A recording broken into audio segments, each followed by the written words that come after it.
This week I wanted to address the differences between Office 365 and Microsoft 365 because it's a common mistake I hear when I hear people talking about the two different products.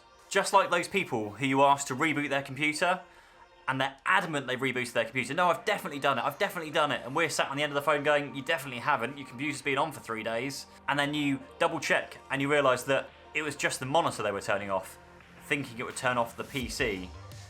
No. So let's put 2 minutes on the clock, whichever side we're going today. So Office 365 is Microsoft's core suite of products. Microsoft Exchange, your email server. SharePoint, which is kind of a shared document management storage solution. OneDrive, which is your personal document storage.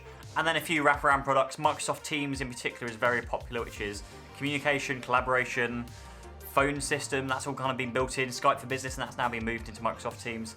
And so many other applications out there. There's Planner, there's Flow.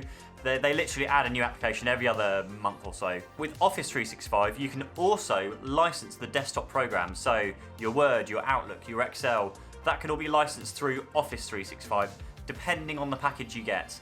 And this is one of the common issues we have when we're saying, when we're talking about 365, is a customer will go, oh, I'm on 365.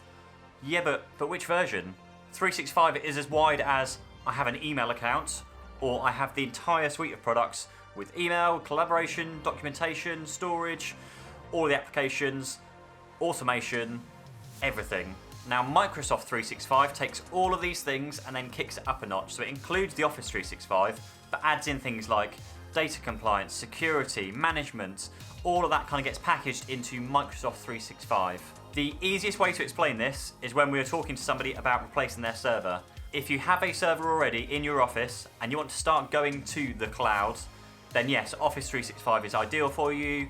Exchange for your email, OneDrive for your documentation, SharePoint for your shared documents, and then you get all the Teams and the other bits. If you want to ditch your local server, then Microsoft 365 is what you should be looking at, because Microsoft 365 is the only thing that includes the things to actually log on to the cloud-based solution to control things like policies, group policies, that can be done through the Microsoft 365 system. There's a few more wraparound products that I won't get into too much techie detail over. Office 365 is for all of your applications.